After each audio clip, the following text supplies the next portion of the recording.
Hello everyone, आज के इस छोटे वीडियो में आपका स्वागत है। आज की इस वीडियो में आपको बताऊंगा कि हाई कोर्ट से वो कौन सी एफआईआर हैं जिनको आप क्वेश करा सकते हैं, आई मीन रद्द करा सकते हैं। तो सीधा सीधा मैं आपको बताऊं कि उन एफआईआर को हाई कोर्ट को पावर है कि ऐसी एफआईआर को कोर्ट क्वेश कर सकता है, रद्द कर सकता है जो प्रैक्टिकल नहीं लगती हैं। एग्जाम्पल के तौर पर मान लीजिए कि कोई केस करता है जिसमें ये दिखाया जाता है कि बाप बेटे ने मिलकर बलात्कार किया, या भाई भाई ने मिलकर के गैंगरेप किया, या फिर मारपीट हुई, किसी घर में घुसे सिस्टर, मदर और ब्रदर, तो उसमें ये दिखा दिया जाता है कि सभी ने मिलकर के छेड़छाड़ की।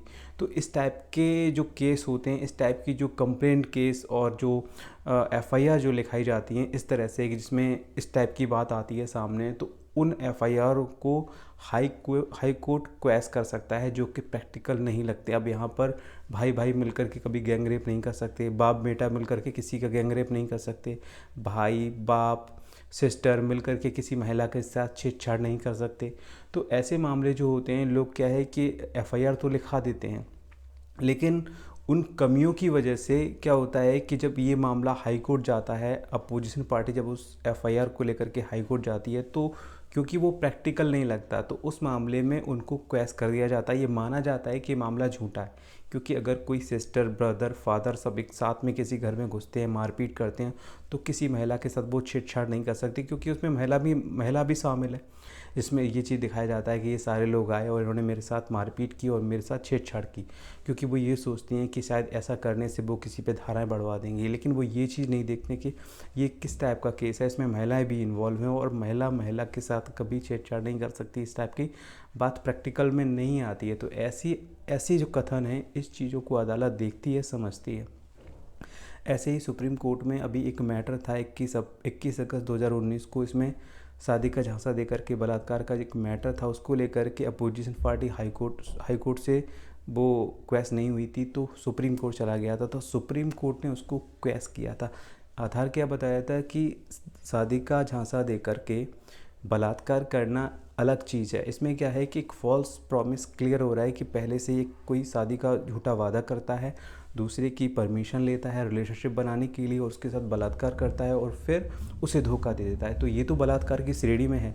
लेकिन इस टाइप का शादी का झांसा नहीं कहा जाएगा कि अगर कोई लड़की किसी के साथ 4 साल 3 साल से रह रही है, रिलेशन में है, किसी के शारीरिक संपर्क भी हुए हैं उनके, और आफ्टर दैट 3 साल के बाद वो इस टाइप की रिपोर्ट किसी भी थाने में दर्ज कराती है, तो यहाँ पर ये देखा जाता है। तो हो सकता है कि भाई इनकी आपस में अंडरस्टैंडिंग मैच नहीं कर रही हो, या फिर किसी बात से मतभेद हो, तो इस चीज़ को फॉल्स प्रॉमिस नहीं कहा जा सकता। हो सकता है कि उसका इरादा उस समय हो, लेकिन आज उसका इरादा नहीं है, 4 साल 5 साल।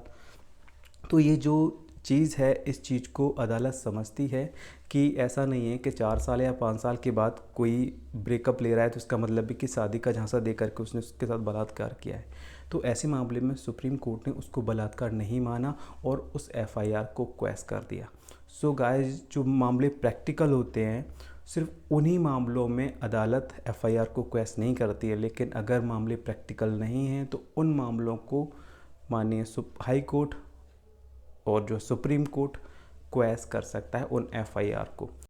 या फिर पुलिस से मिलकर के लोग गुंडा एक्ट या फिर गैंगस्टर जैसे एफआईआर दर्ज कराते हैं पुलिस से मिलकर के, तो ऐसी एफआईआर जो बिना आधार के हों, या फिर उन पे 1-2 केस मान लीजिए कि चल रहे हैं, तो उस मामले में उन पे गुंडा एक्ट लगवा दिया जाता है। जबकि वो केस किसी इंडिविजुअल पर्सन से चल रहे होते हैं, किसी प्रॉपर्टी से रिलेटेड चल रहे होते हैं, लेकिन पुलिस अपोजिशन से मिलकर क्या करती है, उन पे गुंडा एक्ट लगा देती है या फिर गैंगस्टर लगा देती है। तो ऐसी जो गैंगस्टर हैं उनको भी माननीय हाई कोर्ट क्वेश करता है और करने का अधिकार भी है। वो चाहे तो ऐसी एफआईआरों को क्वेश कर सकता है और की गई हैं। तो इस टाइप की भी आप एफआईआर हाई कोर्ट से क्वेश करा सकते हैं। सो गाइस, अब तो आप जान गए होंगे कि हाई कोर्ट में किस टाइप की एफआईआर को क्वेश किया जा सकता है। अगर वीडियो पसंद आया हो तो वीडियो को लाइक कर दीजिए। अगर आपने अभी तक हमारे चैनल को सब्सक्राइब नहीं किया है तो वीडियो के नीचे दिए गए सब्सक्राइब बटन पर क्लिक करके इस चैनल को सब्सक्राइब कर लीजिए। उसके बाद बेल आइकन को भी प्रेस कर दीजिएगा ताकि हमारे द्वारा अपलोड की हुई वीडियो की नोटिफिकेशन आपको मिल सके। तो चलिए, मिलता हूँ एक नई वीडियो के साथ। तब तक के लिए जय हिंद।